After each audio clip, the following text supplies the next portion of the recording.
As long as it's not the drugstore in Oh my McKaysville. God. Gun and drug. That's horrible. Yeah. Yeah. So There's yeah, Bigfoot a eyes. little bit of background for our hometown. There's a lot of places to buy guns in Blue Ridge, Oh, Georgia. Yeah. So Jacob was saying he's going to go to my hardware store and buy guns, and so I was telling. I was he's thinking fine, of like some machetes and stuff. I was thinking a little more personal. Oh, primitive. Well, we got that too, but at O'Neill's, we the gun. You know what? The hardware. Before y'all continue, scene. We're at O'Neill's, and Jacob is there to get some supplies. And this is not the same day.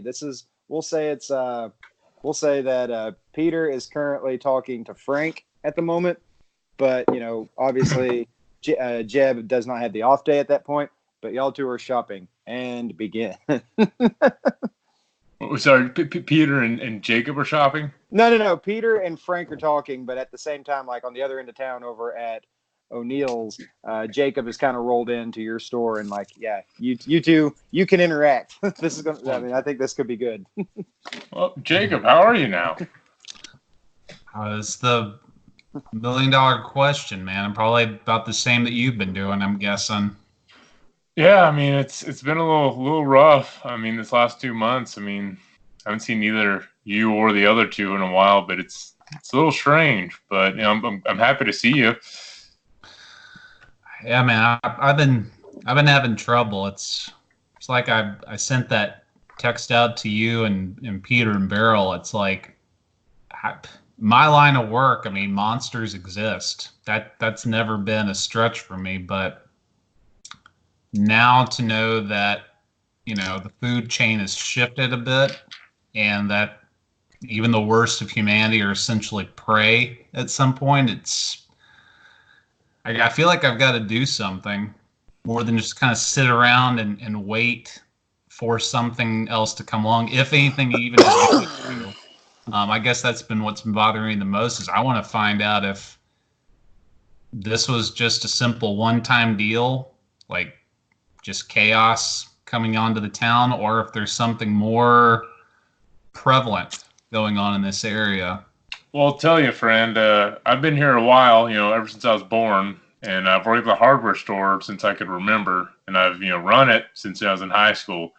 And, I interact with a lot of people that have been here even longer than I have, and you hear some weird things, some really strange things. Some of the old folk, they got some stories, and I always just thought, it's just them messing around, having a good time, but since the event, I think there might be some truth to it. So if you want to do some digging, I know some men and women, some of the old timers that might be able to shine some light. I might give them a second chance to tell their story because I think it might be true.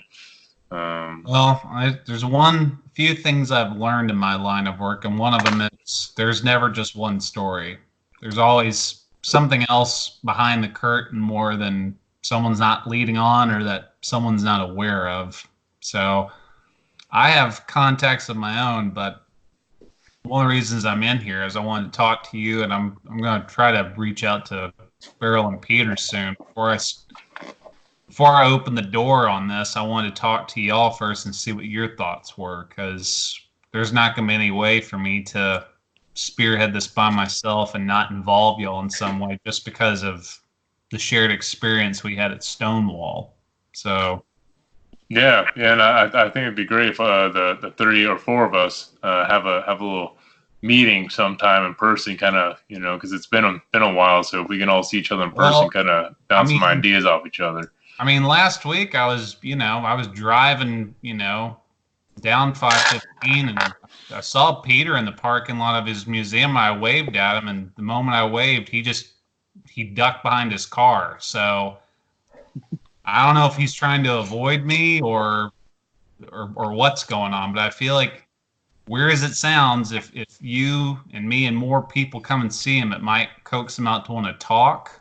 Well, maybe I had a similar interaction too. I was at the bank. Everybody goes to the bank at some point, and he was in line, and he was almost to the teller. You know how that line is at the grocery store. It gets long. Oh yeah. You gotta wait sometimes 30 minutes. He was almost to the teller and I walked in, and we made eye contact, and he just turned and then just walked right out the door. I don't know what it was. He was almost at the door. He almost had been waiting there at least 30 minutes to get to the teller, and then it was his turn. He just left. So I don't know. I don't know if more people or less people, but that fellow's just a little strange, a little backwards. Have you He been sees you and throws his groceries in the air and shrieks and runs? Well, have you been to the Pickaxe? I try to avoid that place because, I mean, you know, I've been here long enough that people recognize me as someone's lawyer. It's someone's friend, brother, something. So it's hard for me to go places like that and people want to just talk to me about stuff, and I can't. I haven't been able to talk to Beryl about it at all either, for that matter. That's not too much I'm more of an at-home drinker. I don't really have money to buy that fancy craft beers that the other people my generation drink. I'm more of a cheap natty light. Really whatever's on sale. Even Milwaukee's Best, I'll stoop that low. So I don't really go out and drink too much. So I haven't gone to the Pickaxe in the last couple months, but I'm assuming you're here for other reasons besides just to talk, because. Well, yeah, I mean, I've, again, having gone through what we've done, you suddenly become self-aware that even in your own home, you're inadequately prepared to deal with stuff. I mean, I've got a handgun, but. Oh, you're here for guns. Well, I'm here for something a little more up close and personal initially. I mean, machetes, axes, things like that. I mean, if I'm just speaking brass tacks here. Man, so, we got anything you want. I mean, you want machetes. We even got some of those, across the pond machetes that are used in Africa. We got some of those. We got some double bit axes. They're, we got all kinds of machetes. We got booby traps too. Do you have any caning knives? Caning knives? Yeah, we got those. My grandfather used to have one behind my dad's trailer growing up, and I just remember, I haven't held one in years, but I remember the weight of it. It's a little heavier than a regular machete. It's got some heft to it. We got a couple of those. So you can look over here, and so at the store, there's like the front desk and the hardware store, but then the other half of the store is literally just things that you wouldn't normally find in a hardware store: guns, machetes, axes, even some of those I've got to go past the wind chimes and the big green eggs to get and then it's just Blade Central. Ace Hardware Blue Ridge, huh? Yes. and somehow on the end cap, the beginning of this section is a unexplainable amount of Arsonist's cookbook. For some reason, he still has he still has a bunch of those still somehow. So. Yeah, Jacob. I mean, you can get whatever you want. You want the caning knives? You know what? You can just take it. You don't have to pay me for it. I'm not going to charge you for it. Here, I'm not going to take bread off your plate. So listen. After what we experienced, I consider that blood bond. You're practically a brotherhood after that shit. So all right, you take it. I'll take it only on the condition I'm able to get you one of those hoity-toity fancy craft beers. I'm going to convince you from putting that natty drivel into your body. I mean, I'll buy you a beer. I'll take it. Deal. That sounds like a deal to me. All right. Fair enough. Garrett, what was that, real quick before we continue, what was that drink that the last time I was over at your place, that I think it was Kyle that brought over, that that hard lemonade? Oh, do you mean oh god, what's the name of that golfer? Arnold Palmer? No. Think old man golfer, but really white trash. Bubba. No idea. I don't know any golfers. He's a young man. That's all my golfer knowledge. That's it. I know there's someone named Jack Nicholson who's a golfer, but I just know the name. Well, long story short, we all decided, how much did Kyle get them for? Like $2? $2, 50 cents per can. Yeah, 50 cents per can. And you drank that? Oh, God. Well, we had to try it. And it didn't disappoint. It tasted like an ashtray would taste. That's Dude, horrible. It was so bad. Like I'm sure it was made with quality ingredients, just like Chinese baby formula.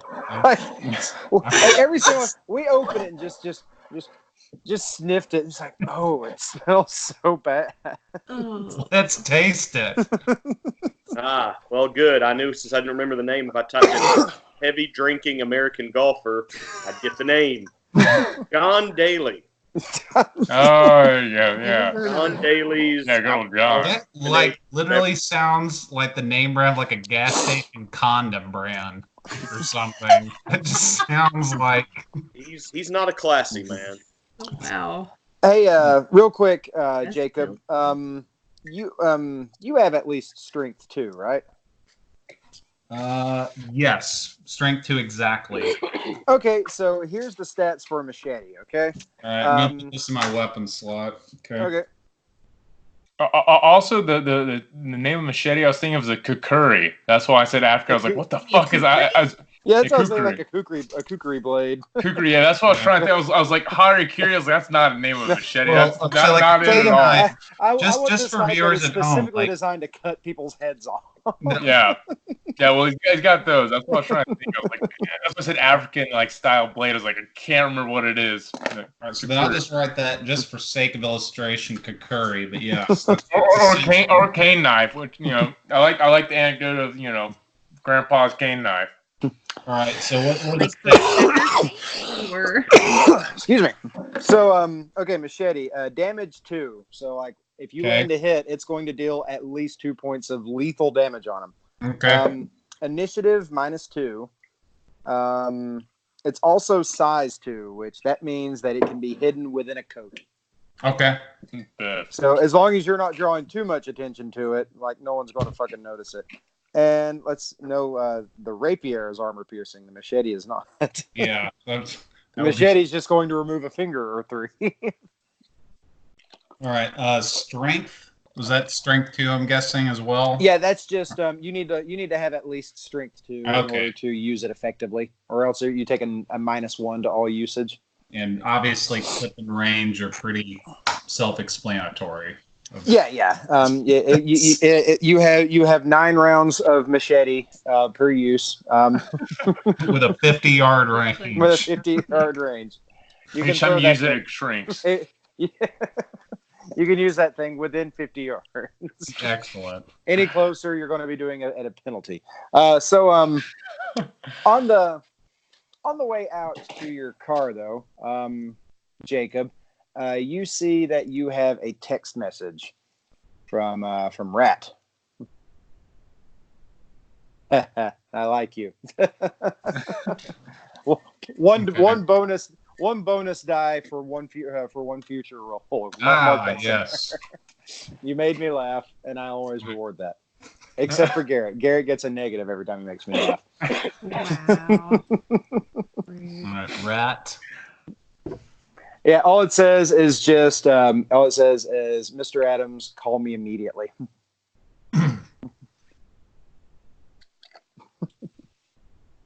Ring, ring.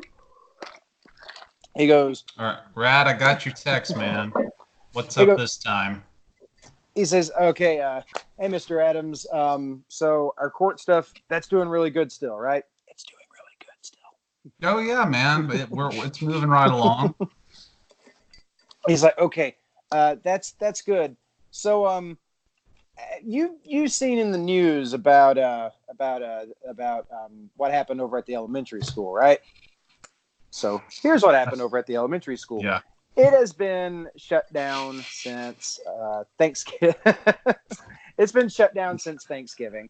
Over that break, the details that you found out is there was a body part found there, and obviously, they don't want the kids going back to that, and it's probably going to take to the rest of December to clean up. Where was the obviously body part found? It was found in the basement, which there's it. If you remember, like Blue Ridge Elementary, like there were classrooms within the basement. But Oh yeah. yeah. I mean, like school was out of session. Like it was out of session for the break. But yeah, they found a hand there. Like any other sign of trauma, like blood around it, or was it just like plop, like a hand, like in the hallway, or like there wasn't like a blood trail or anything. Like there was obviously like a pool of blood from, you know, it's a fucking human hand, and it was fairly fresh, but you know, there was no blood trail, there was no like sign of struggle. And they did identify it as a guy named I was about to say Josiah Hill. No, that's the guy from the original one. Michael McCauley, commonly known around the area as Geek. Geek, yeah. Geek. He just a typical kid who wrong side of town kind of thing. Everyone calls him Geek because he tends to deal in speed. Wasn't that one of Rat's friends? So yeah, that's the backstory. So anyways, he's like, so you saw the news about what happened over at the elementary school, right? Over at Stonewall Elementary. Yeah, man. I honestly probably know as much about it from the news. Like, I haven't had anything come through my office about it, but have you heard anything from Geek since then? Well, yeah, that's the thing. I have, like a week before I was over at his place. I know you told me, you know, maybe I shouldn't like hang out with him and stuff, but like, and you went over anyway, didn't you? I did, but like, that's the thing is, I'm pretty sure I saw him die that day, man. And whoa, saw him die.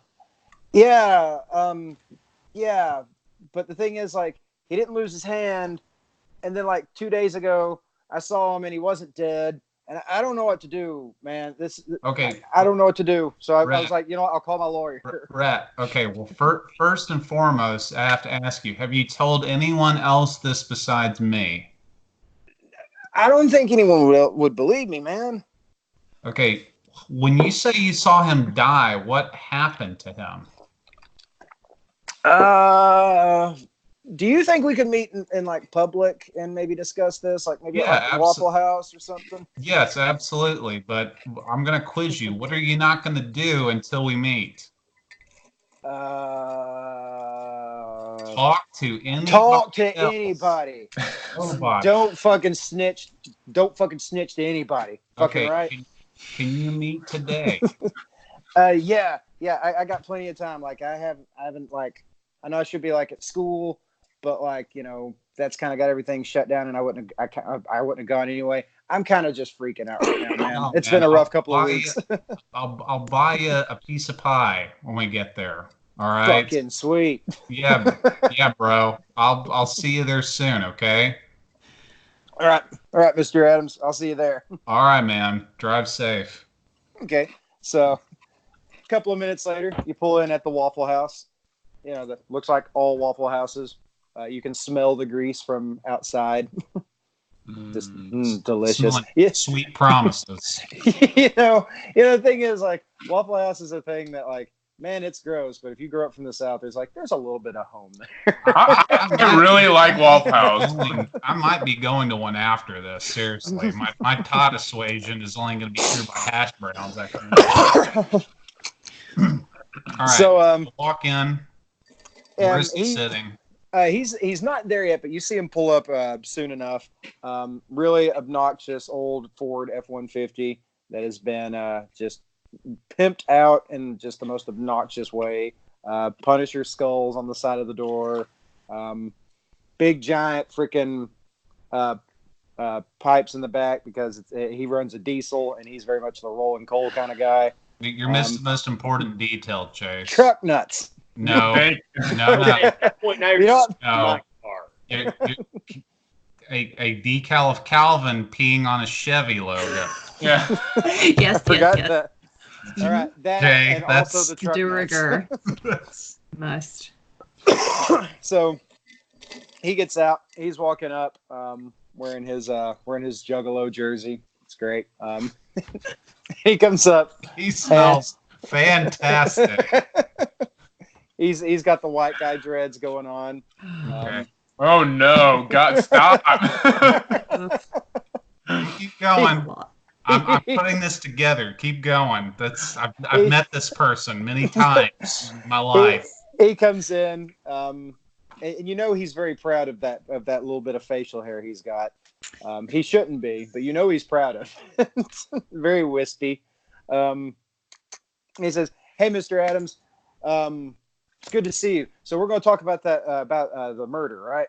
I push him against the door and close it. And I'm just like, shut the fuck up.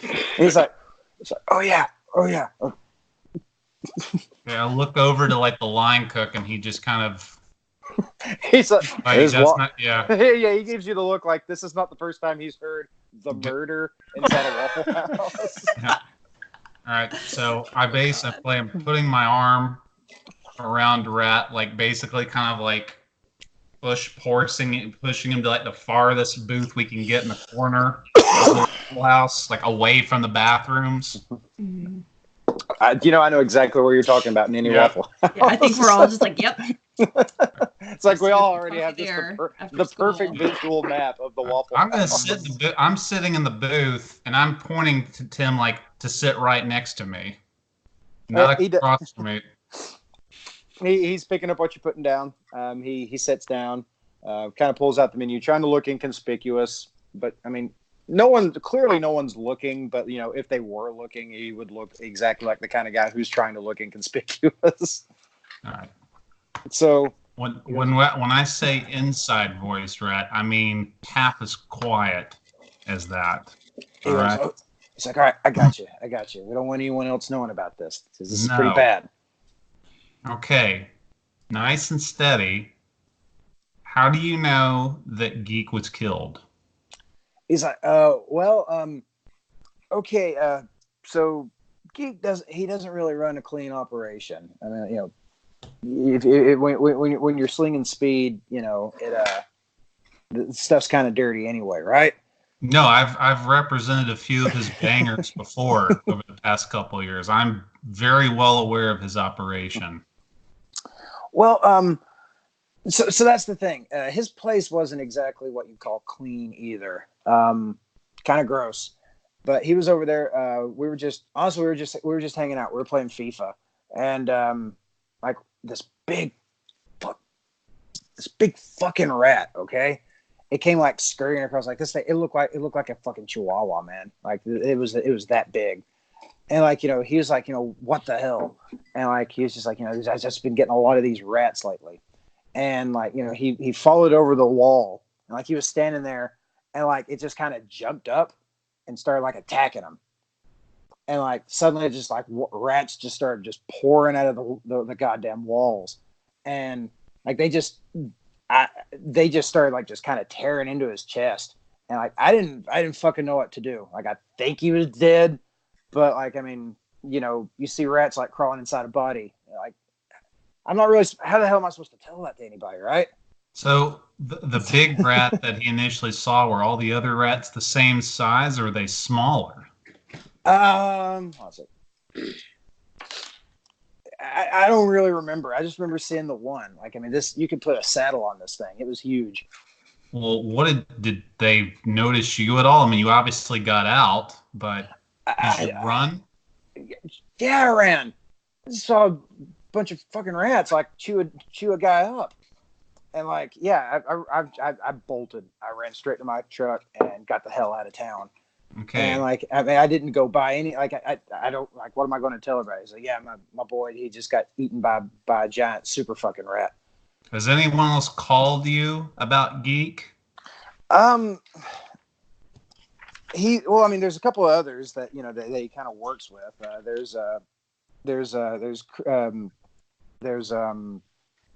Dang, what's his name?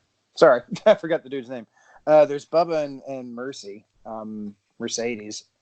They kind of asked, but yeah. Then like a couple of days later, I see Geek again, and like he doesn't talk about it.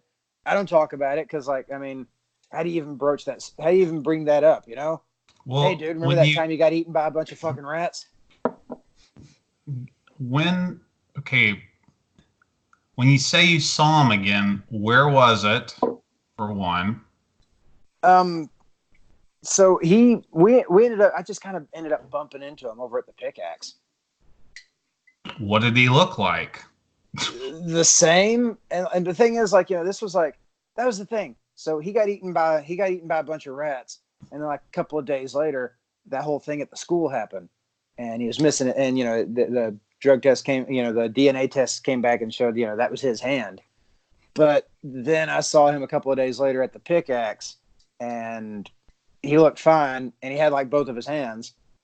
Did he say anything to you?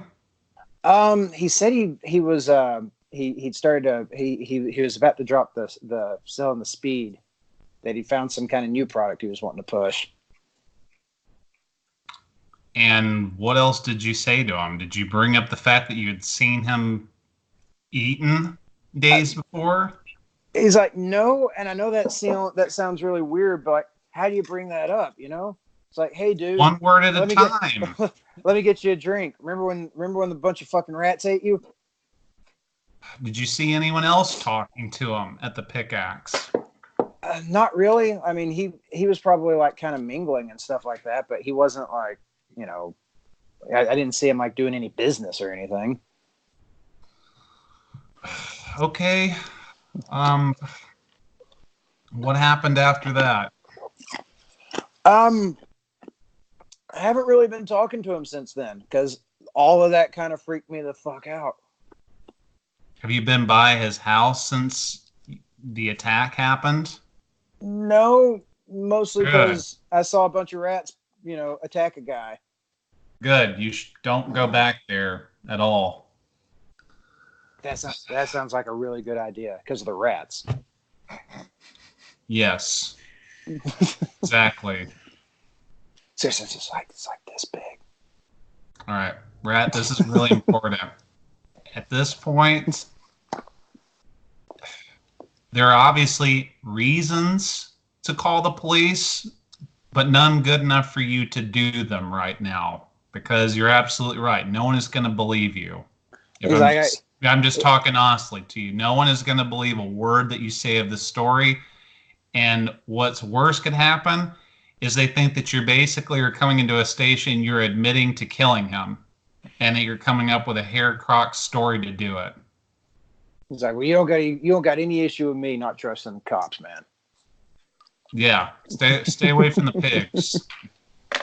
Don't talk to them. And better yet, don't talk to anybody about this. Don't talk to Bubba. Don't talk to Mercy. And if they call you, you call me first. It's like, okay, yeah, that sounds like a good plan. What did I say was the plan? Don't talk to anybody, and if they talk to me, I call you. Exactly. All right, now what do you want to eat? And that's when you realize the waitress has been standing there for 20 minutes. Staring straight down at you. Just... it's like I didn't hear nothing, Shug. Insane. So, actually, we're going to stop recording right there as well. And the Waffle House waitress join our party. Yes. Yes.